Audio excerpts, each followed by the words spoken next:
Good morning বন্ধুরা, আমি আবার এসে গেছি আরেকটা নিরামিষ রেসিপি নিয়ে। সবজির রেসিপি, সজনে ডাঁটা, বেগুন, কুমড়ো, আলু, বড়ি দিয়ে একটা সবজি বানাবো। এই দেখো ভাত ফুটছে, ভাত বসিয়েছি, ভাত ফুটছে। এই দেখো বড়ি, এই বড়ি দিয়ে এই সবজির তরকারিটা করব। ডাঁটা আছে, সজনে ডাঁটা, বেগুন, কুমড়ো, আলু, একটা পেঁয়াজ দেব।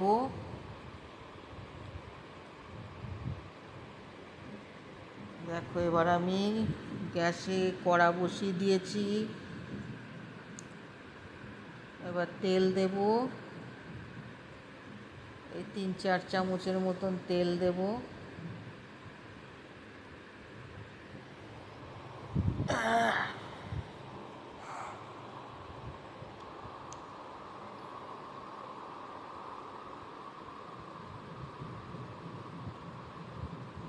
বড়িটা ভাজতে হবে তো একটু তেলটা বেশি লাগে, তেলটা টেনে নেয় বড়িতে। বড়িটা আগে ভাজবো, তেলটা গরম হলে দেখো তেল গরম হতে বড়ি ছেড়ে দিয়েছি। বড়িগুলো একটু লাল লাল করে ভাজবো, ভেজে তুলে নিই।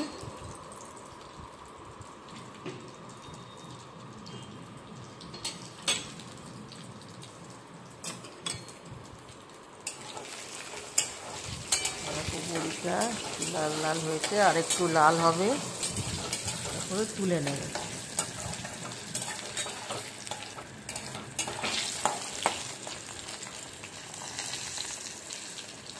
এবারে বড়িটা আমি তুলে নেব। বড়ি ভাজা হয়ে গেছে। এবার ওই তেলে আমি রাঁধুনি ফোড়ন দিয়েছি। দেখো বড়ি ভাজা হয়ে গেছে, তেলে রাঁধুনি ফোড়ন দিয়েছি। এবার আমি সবজিটা ছেড়ে দেব।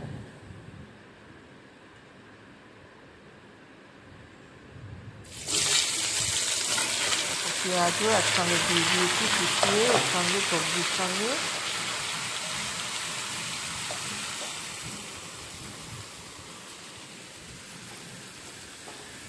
একটু ভাজা ভাজা করব, করে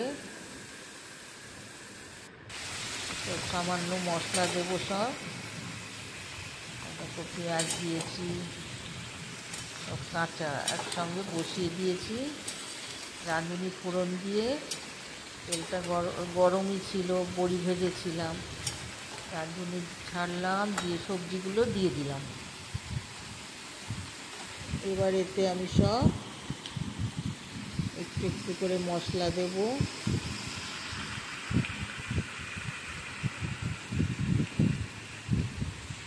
ভাত হয়ে গেছে আমার।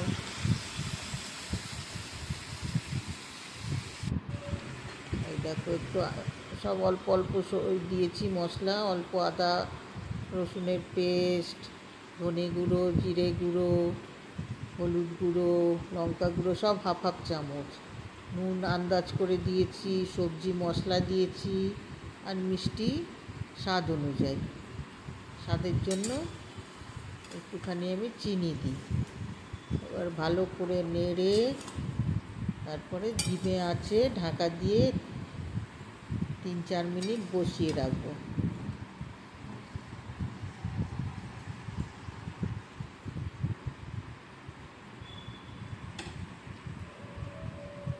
একটু সামান্য জল দেব, কারণ আলু আর ডাঁটাটা গলবে।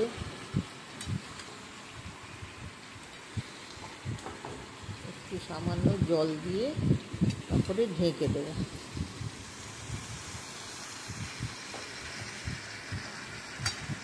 বড়ি দিয়ে সবজি, সজনে ডাঁটা, বেগুন, কুমড়ো, আলু দিয়ে বড়ি দিয়ে তরকারি, একটা নিরামিষ তরকারি।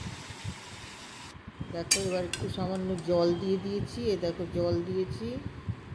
এবারে একটু ধিমে আঁচে বসিয়ে রাখবো, আলুটা গলবে, ডাঁটাগুলো গলবে। এই সময় আমি বড়িটাও দিয়ে দেবো, দিয়ে ঢাকা দিয়ে দেবো।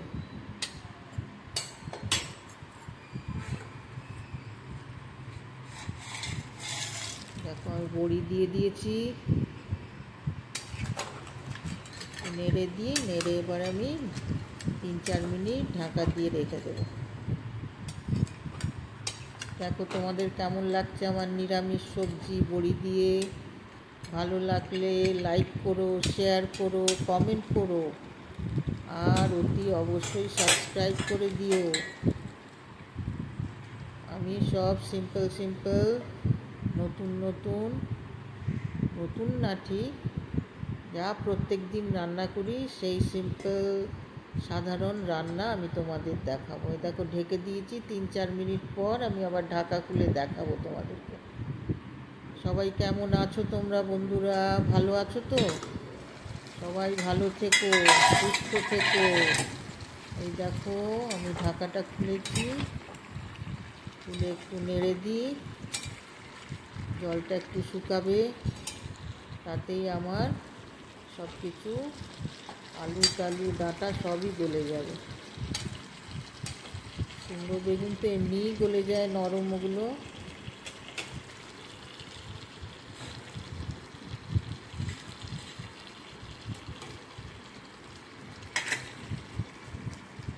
দেখো আবার আমি ঢাকা দিয়ে দিলাম।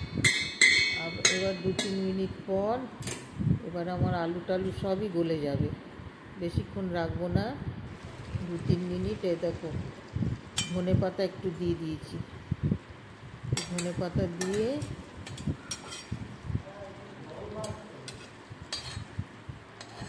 সামান্য একটু ধনে পাতা দিয়েছি, ভালো লাগে বেশ বড়ির তরকারিতে। আর একটু ঢাকা দিয়ে দিই, একটু 2-3 মিনিট পর আবার আমি ঢাকাটা খুললাম। 2-3 মিনিট পর আমার তরকারি হয়ে গেছে, বড়ি দিয়ে নিরামিষ তরকারি, সজনে ডাঁটা বেগুন কুমড়ো আলু দিয়ে। দেখো হয়ে গেছে, আমার আলু টালু সব গলে গেছে, ডাঁটাও গলে গেছে একদম। কেমন লাগলো আমার রেসিপি, নিরামিষ রেসিপি বড়ি দিয়ে? যদি ভালো লেগে থাকে কমেন্ট করো, লাইক করো, কমেন্ট করো, শেয়ার করো, আর অতি অবশ্যই সাবস্ক্রাইব করে দিও। সবাই ভালো থেকো, সুস্থ থেকো। আবার আরেকটা নতুন রেসিপি নিয়ে আমি আবার আসবো, দেখাবো তোমাদেরকে। আর সবই সিম্পল সোজা রান্না দেখাবো। দেখো হয়ে গেছে আমার তরকারি, বড়ির তরকারি সবজি দিয়ে হয়ে গেল। এই দেখো কেমন লাগছে দেখতে।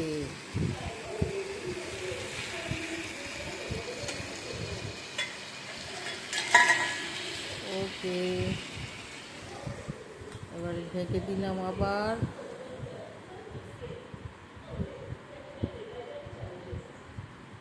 এবারে নিভিয়ে দেবো, আমার তরকারি হয়ে গেছে।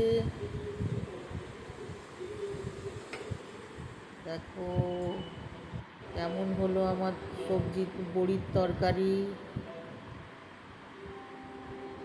ভালো লাগলে লাইক করো, শেয়ার করো, কমেন্ট করো, আর অতি অবশ্যই সাবস্ক্রাইব করে দিও। ওকে, বাই বাই, টাটা।